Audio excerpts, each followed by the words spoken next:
Gió đã mừng vì bước em qua, lá hát từ bàn tay thơm tho, lá khô vì đời chờ, cũng như đời người mãi âm. Therefore, I tell you, you always have to behave well and try to integrate with the country people where you stay. Yeah, for our country also. Yeah? Apart from being a good spiritual practitioner, bringing blessings to whomever we contact, we also do it for the country and for the peace of the world. Yeah? Because then many countries you get to know Vietnam, and Vietnam will get to know many other countries. Then we integrate our culture, and each country will get to know the other country and think, oh, after all, Vietnam is so good. You know what I mean? Yes. So in the future, if our political situation becomes more favorable, and many countries have already known us through long years of integration and culture exchange, they will willingly help Vietnam to build the future. Capito, it lasts a long time.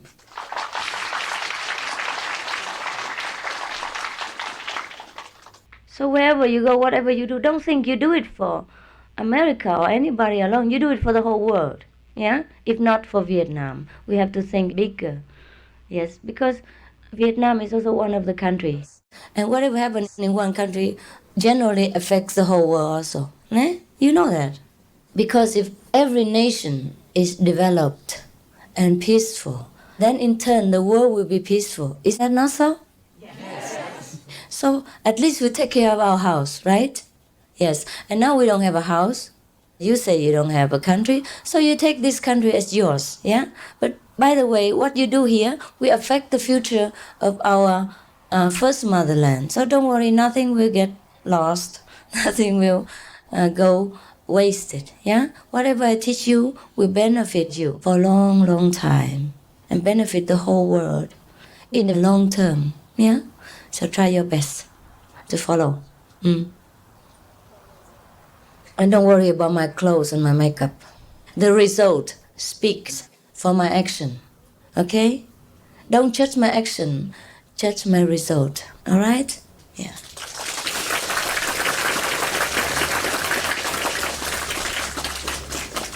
Because if a practitioner is not flexible, and does not learn to adapt to the situation for the benefit of mankind, then he is dead. He's a dead Buddha. And only an alive Buddha, a living Buddha, is good for the world. Right?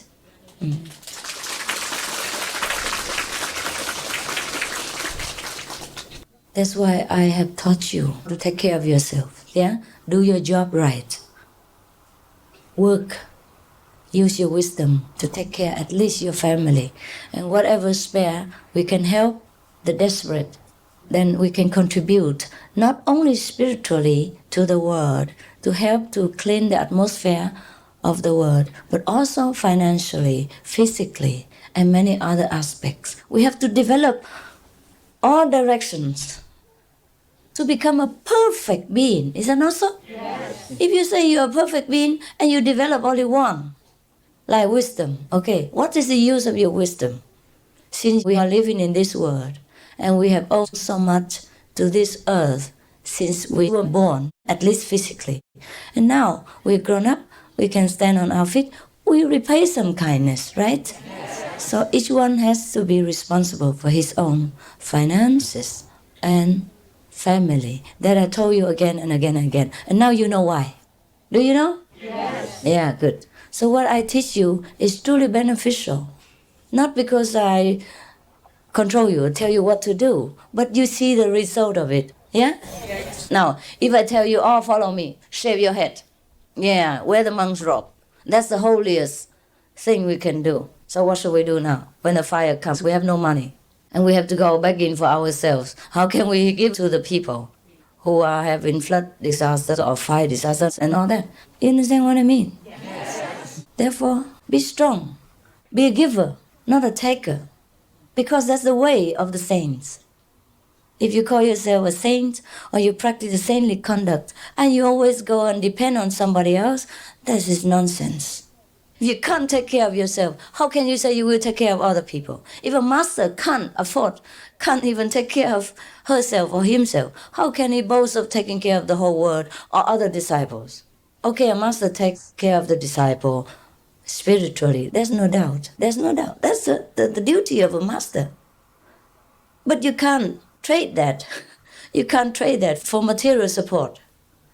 So you are learning to become a saint. You are learning to be master, or to kind of train yourself in the way of the master, the noble way. So you have to first take care of yourself.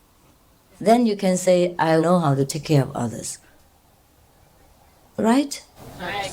That's why I have told you many times, you don't bow to the small gods or this kind of things that depend on you to live. Because sometimes they bow to such and such gods, local gods or some other strange gods. And they say, if we don't bow to them, if we don't give them offerings, the gods will, because they're hungry, the gods are hungry, they in turn will not protect us. It's ridiculous. So I said, if that God depends on you for food and finance in order to protect you, yeah, he's nothing better than against the leader, right? Yeah, we go around collecting money from pimps and all that, and then protect them.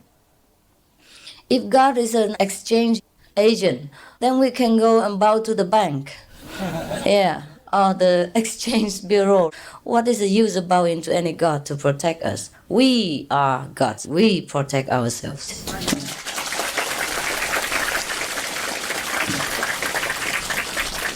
Otherwise, we will be at some time or another disappointed, because we can't always ask other people for help in our life.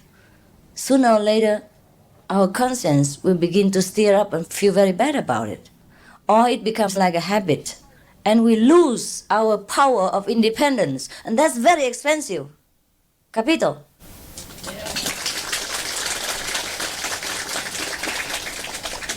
Yes, the power of independence, the spirit to struggle for survival, that is more expensive than money, and that we cannot buy.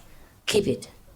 If you want to be strong, if you want to be the protector, the guardian of the weak and needy, of the young spirit, you have to be strong yourself. No? Yeah.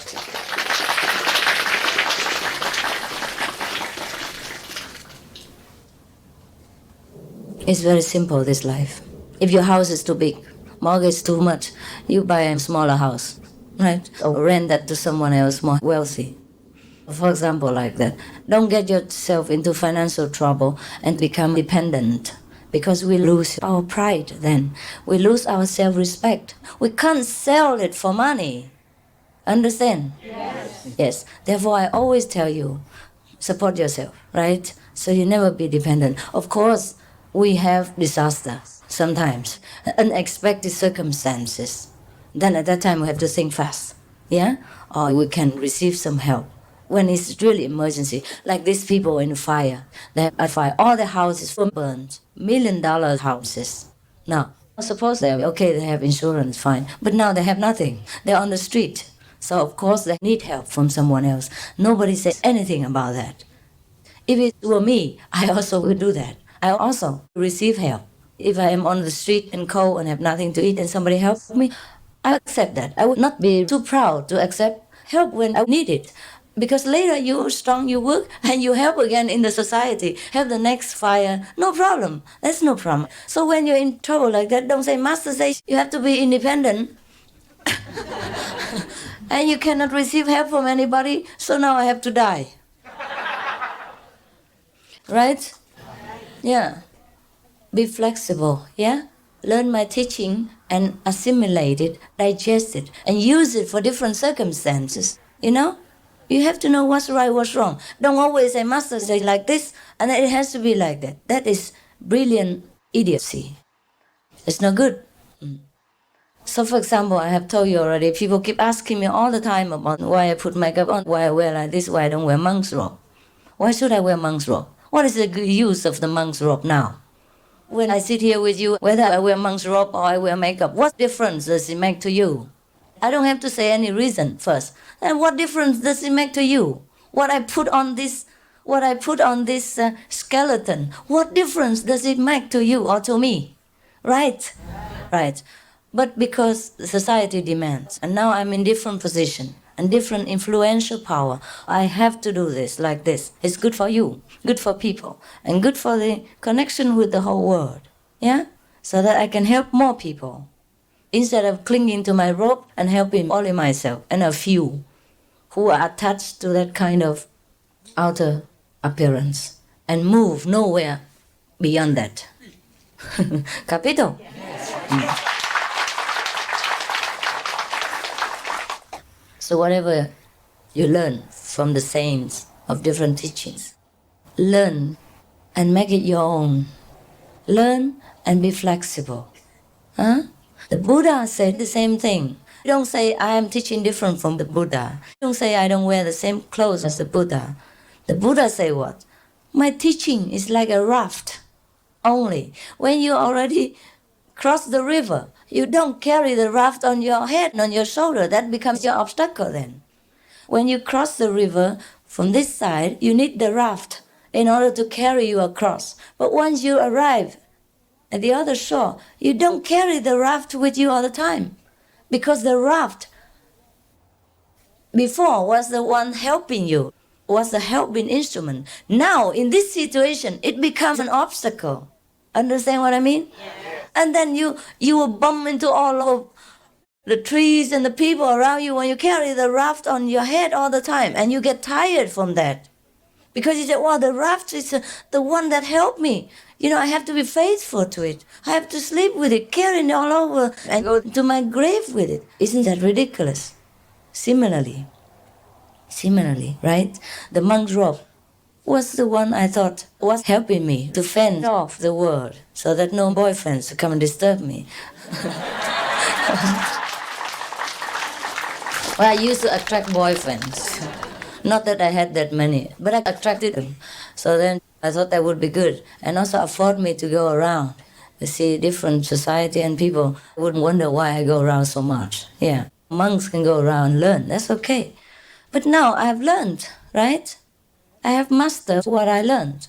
So I don't need that robe anymore. I can wear it or I don't wear it. It depends on how it benefits myself and other people, right? Now it's no use, it's useless. I have to throw it away. That's very simple reason, right? And you see how we grow faster.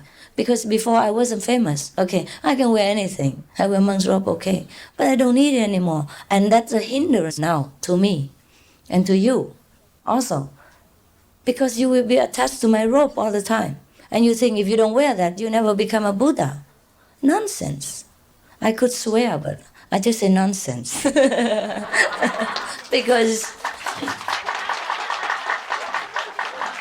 because then maybe you scold me. But actually it deserves, it deserves more than just nonsense. But never mind, just keep it. I'm a lady after all, yeah. So you see, huh? Many of you must ponder over my teaching, must think about what I teach and make use of it in different situations. Please, don't cling to one corner of my teaching and make trouble for yourself and other people. No. I told you many times, but some of you never understand. Even the precepts, they're good for you, and they're for normal situations. There are some special situations where you have to use your wisdom to handle them. Once a person asked me about one of our disciples, got initiation, but now he's in the army, right? And in that specific time and specific unit, they didn't let people eat vegan. And you couldn't even bring any vegan food in for a few months of that period. And he was forced to go into the army because of his age, not because he wanted to. Just in that situation, for a few months, you're not allowed to get any food from outside. So then the mother insisted that the boy had to be vegan. There was nothing there for him to eat. There was no vegan food there. No need to insist that he eat vegan. Just tell him to die on the spot. You know what I mean? It's better to keep this alive. So you have to always use your wisdom. Understand? The precepts, the teaching are only for guidance. Don't buy into that you die. You cannot hang it on your neck. It will become a burden for you. Okay, it's the same thing over and over again. Mai em về trời xanh không em, nơi em về ngày vui không em, ta nghe từng giọt lệ rơi xuống thành hồ nước long